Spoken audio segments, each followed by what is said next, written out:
This video goes out to my man Miles, and I'm going to show the KANERx in helping with that anterior hip pain and that low back pain that can be so nagging, and they can accompany one another. First, we're going to go over that door anchor placement again. Again, I want to be on the closing side of the door.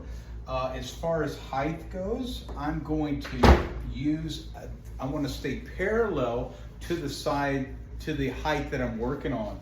So that anchor is going to be at the site, at the level that I'm working on. And we'll go ahead, and that anchor is on the closing side. I'll give that a couple of tugs just to take out any slack.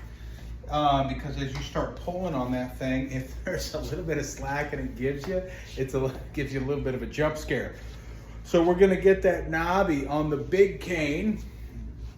That knobby is just going to go right to the side of the pain. So right in that anterior hip where you're feeling that discomfort, that's where that guy's going to sit. And now I'll sit there and let that just kind of roll down and just kind of stay on the side of my leg there. So I don't even really have to hold it. Once I've got it pinned there, now I'm just going to use my body weight and I'm going to lean into it till I get that threshold. So the idea is to use body weight to instead of forcing myself into it, I'm just going to use a little bit of gravity, get to that threshold, and I'm going to hold that, get that to fade, and then I'm going to move that around to the next spot that's aching me. As I get a little more comfortable with this technique, what I can do is I can throw that pressure in there, and then I can even put a little bit of range of motion in there as that's holding that pressure, which is nice. Now to work the low back, I'm going to work this opposite side, but if you want to work either side, but again, from this position, I am positioning my feet slightly in front of the end of the big hook there. And so I can, again, just use gravity as the assist to lean back into that. Now I will say, again, once again, before you do any pulling, make sure that you see those pop pins. So we want to be able to see those pop pins before we pull, because that means that it's locked in place.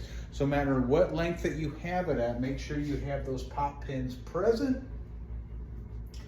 And then we're going to get that big hook in there, and we're either going to start up top or down below, doesn't matter, but we can really just use that for that low back area. You can move that onto that glute area. Now look, I'll take this hand and put it out there to give me a little more assist with stabilizing it, and then we can even move it over to the side of the hip area. All of this stuff in here, anything in there that feels like it needs to have a little bit of work done to it, easily accessible with the cane, makes it real manageable for doing this at home. So all right, Miles, go give that a try. Let me know what you think and how it works for you, bud.